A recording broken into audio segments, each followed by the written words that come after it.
So to get things started in this scene, let me give you a quick tour of what's going on. We have our ruins all the way back here. We have a few bits of mega scans set dressed all over the place.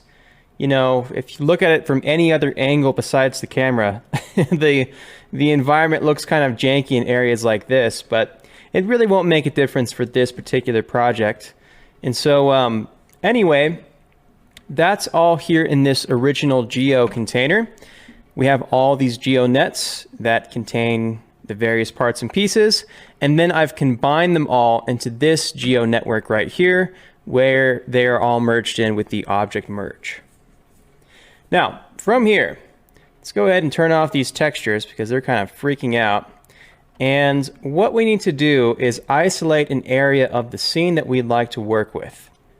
Now, thinking ahead, we also want to use an SDF volume for collisions every now and then.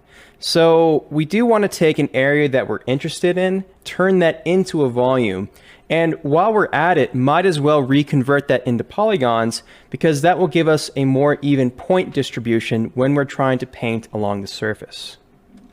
So what we'll do is start off by blasting all the areas that we're not interested in. I have that blast right here, and after doing so, we now have this isolated.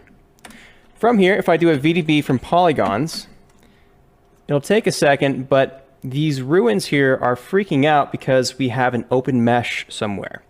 In other words, this is not watertight. It doesn't have a perfectly sealed exoskeleton. So let's create a polyfill that'll patch up those areas and set this to triangles. As soon as we do that, there we go. Now we have our ruins back and running. So now that we have this, I want to take another volume and Boolean against what's happening right here. So let's create a tube. And that's the same thing as a cylinder in Houdini. And we'll scale that up like so. T for transform. And we just want to move this over to the area that we're interested in. So let's say right about there. Add the end caps, set this to polygon, maybe have about 35 columns on that.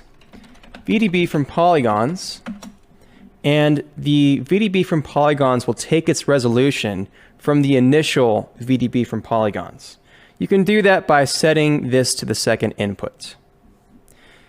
So we have these two guys, and the idea here is to use a VDB combine to Boolean these two volumes together. So there's the A, there's the B, and the operation that we're looking for is the SDF intersection. Wherever those two SDF volumes meet, that is the values that you keep. Like so.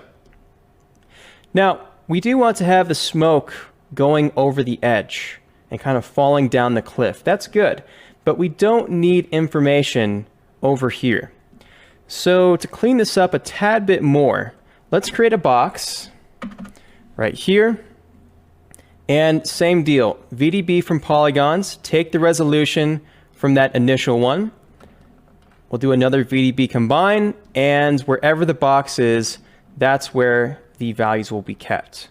So let's make this box a little bit bigger, and we'll set it diagonally so that we still have this cliff face, but we can get rid of some of these values along here. So maybe right around there, we'll go like this.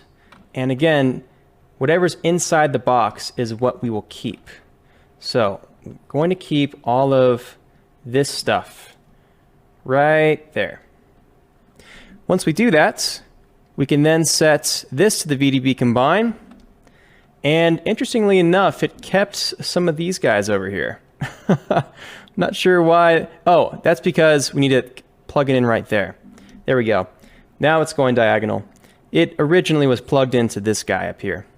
So anyway, now we have this guy, and this will be great for our collision mesh. You do want to be sure that you have a little bit of thickness going on.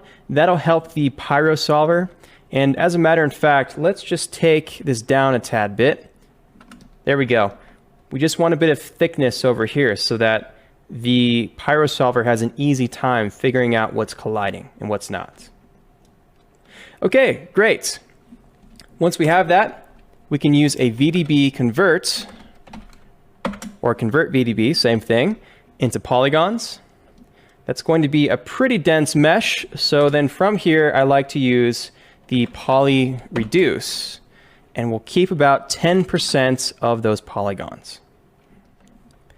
I found that keeping 20% and setting the equalize length to 0.0001 gave me a pretty good result. If we middle mouse here, we have about 100,000 polygons, and that's about the right amount without slowing down our scene too badly. From here, we can use a clean SOP and get rid of any sort of extra points or meshes like this that are left over from the main piece. And so if we check on this manifold only topology and we specify some sort of primitive count, so let's say anything that has 50 polygons or less, that'll take care of anything that has less than 50 polygons. Or in this case, we can safely say even 1,000 polygons. We'll get rid of those extra little sections that we don't need, only leaving us with the main Boolean that we're concerned with.